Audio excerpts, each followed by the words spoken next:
Bien que pays à très faible émission de gaz à effet de serre, le Congo continue d'investir de considérables efforts pour contribuer à la lutte mondiale contre les changements climatiques.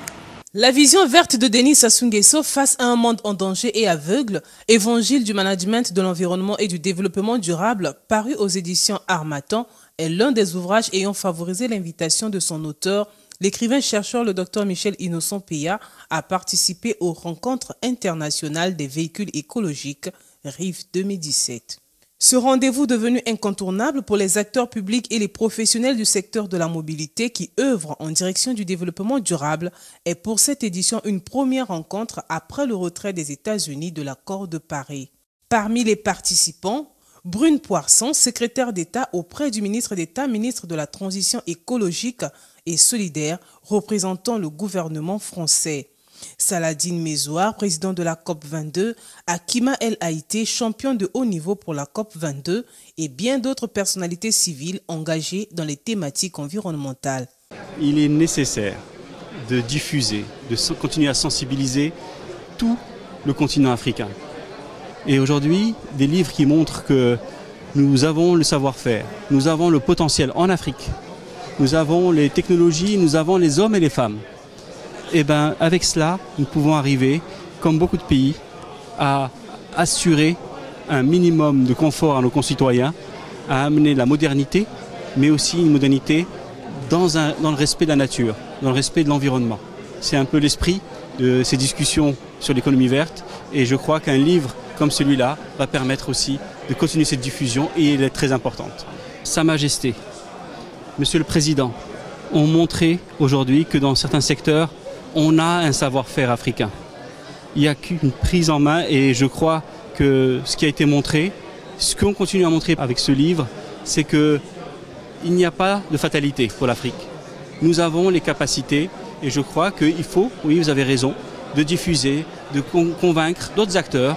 L'Afrique peut se développer dans le cadre de cette économie verte. La transition écologique, c'est vraiment un projet de société, un changement profond qui doit s'opérer. Et nous avons besoin d'écrivains, de chercheurs, mais aussi et surtout d'écrivains pour anticiper, donner une vision, faire rêver en quelque sorte sur cette société nouvelle qu'on doit former. Et donc les écrivains ont besoin aussi d'être mobilisés. Je crois que chaque acteur de la société a besoin de l'être. Et c'est pour ça que je suis extrêmement heureuse de recevoir ce livre dédicacé de Dr Peya. En Afrique, et notamment au Congo, il y a une biodiversité et un climat absolument extraordinaire. Et c'est vrai que nous devons travailler de concert pour protéger cette planète. On le sait très bien, le changement climatique n'a pas de frontières et on doit travailler ensemble pour faire en sorte de protéger notre planète parce qu'il s'agit de l'avenir de nos enfants. Il vient de publier un ouvrage sur le combat du réchauffement climatique. De son Excellence, Monsieur le Président Sassou Nguesso. Le Président Sassou Nguesso a donné une vision claire par rapport au changement climatique. Si j'analyse même son discours de la fois passée sur le climat, et je crois que ce discours est arrivé au bon moment. Nous félicitons ce grand homme, ce grand visionnaire qui est Denis Sassou Nguesso. Et coup de chapeau à ce grand écrivain-chercheur, Innocent Peya, cet ouvrage. Parce que c'est vraiment arrivé au bon moment. Je crois qu'il mérite notre soutien et nos encouragements. Le plaisir de recevoir ce livre dédicacé avec une vision d'un président pour lequel j'ai une très très grande estime. Dr Michel est un passionné, mais aussi un homme engagé pour les questions de l'environnement. Le bassin du Congo fait partie de ces poumons de la Terre et il a été retenu comme étant l'une des principales commissions lors du sommet africain de l'action en marge de la COP 22. Qui a été également, le président a été chargé de cette commission. J'ai eu le plaisir de me rendre à Oyo au mois de mars pour l'annonce du lancement du Fonds bleu. Et je suis convaincu que le Congo, comme l'ensemble des pays du bassin, vont jouer un rôle extrêmement important. Il y a une vision dynamique de l'avenir.